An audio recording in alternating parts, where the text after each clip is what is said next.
compagnie, je vous retrouve aujourd'hui pour vous parler à nouveau d'une saga.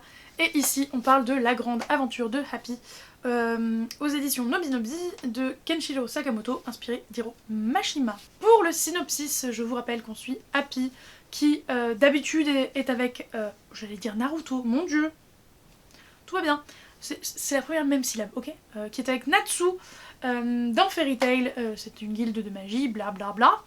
Et là donc, le pauvre Happy va se faire bouffer par un soleil géant, what, qui va l'amener dans un autre monde où il n'y a que des petits animaux parlants, plus ou moins petits, et il va apprendre qu'en fait il est le grand héros, parce qu'il a des ailes et qu'il est bleu, et qu'il va devoir sauver le peuple.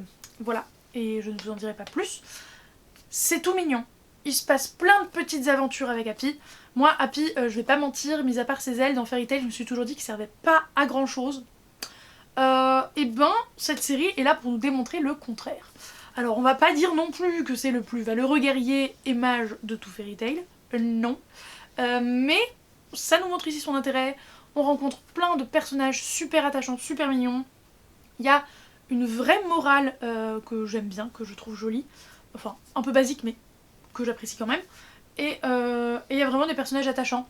J'ai vraiment bien aimé cette série. Si vous voulez faire débuter les mangas à votre cousin, cousine, neveu, nièce, oncle, tante peut-être, je ne sais pas, bref, à quelqu'un, en tout cas à un jeune, c'est une bonne idée parce que c'est mignon. Et en même temps il y a des valeurs, et en même temps il se passe des trucs, il y a du combat, je pense que ça peut vraiment plaire à peu près tout le monde. Et il n'y a pas forcément besoin d'avoir lu les Fairy Tail. Bon, avoir 2-3 refs c'est mieux, mais au pire c'est pas très grave parce que dans toute la série il va pas se rapprocher des personnages de Fairy Tail. C'est une série donc très mignonne que vous pouvez commencer si vous avez lu Fairy Tail aussi. Après, si vous n'êtes pas les plus grands fans de Fairy Tail, c'est un peu la même recette, donc peut-être tentez pas parce que c'est pas primordial et c'est... Il y a que si vous aimez vraiment beaucoup Fairy Tail que je vous conseille de le lire. Pas que ça serve à rien, mais si vous voulez un truc de plus dans l'univers de Fairy Tail, c'est pas le truc le plus intéressant. En tout cas, de ceux que j'ai lus, parce que j'ai lu Fairy Tail 0, Fairy Tail Plus et Fairy Tail 100 Years Quest. Des 4 que je viens de vous citer, c'est peut-être pas le plus indispensable.